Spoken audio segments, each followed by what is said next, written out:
It still shocks me that so little people know this about their pension. So if you work a job, you're probably paying into your company's pension. Now your employer probably matches your contributions. So if you put in 5%, they put in 5%, and it makes a total of 10%. That money is then allocated into specific funds. Now I'm going to raise two different things.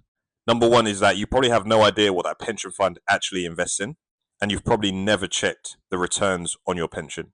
Number two is the fact that you didn't know you could transfer old workplace pensions and even partially transfer your current pension into what's called a SIP.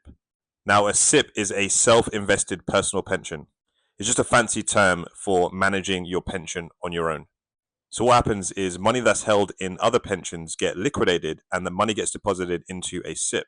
Now, within that SIP, you can buy whatever you want. You can buy individual stocks, you can buy index funds, and you can buy ETFs. So I learned about this a long time ago and I liquidated some of my old workplace pensions and I used that money to buy individual stocks that I really, really like Apple and Nvidia. And by taking things into my own hands, I was able to get a 30% return in 1 year on my pension money. Now, I'm not saying this is the right approach for everyone, but what I would recommend that you do is check your pension fund, check who they're with, and check the performance on those said funds. Because 9 times out of 10, what you'll find is that your pension fund is allocated and invested in complete trash. These are things that barely beat the rate of inflation. I'm talking you might be getting 2 or 3% a year. Not to mention the very high management fees you'll be paying for the privilege of someone mismanaging your own money. Let's not forget this is money you'll be needing in your retirement when you can no longer work. The best thing I ever did was take matters into my own hands and really decide my own financial future.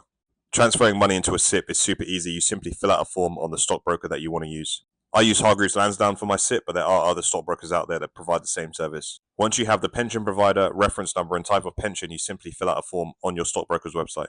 That then initiates an electronic transfer, which takes anywhere from 4 to 6 weeks, and your funds are then deposited into the SIP, and you can do with them as you please.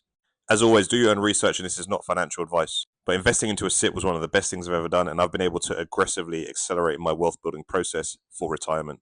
If you've got any questions about the SIP or pensions in general, drop them below.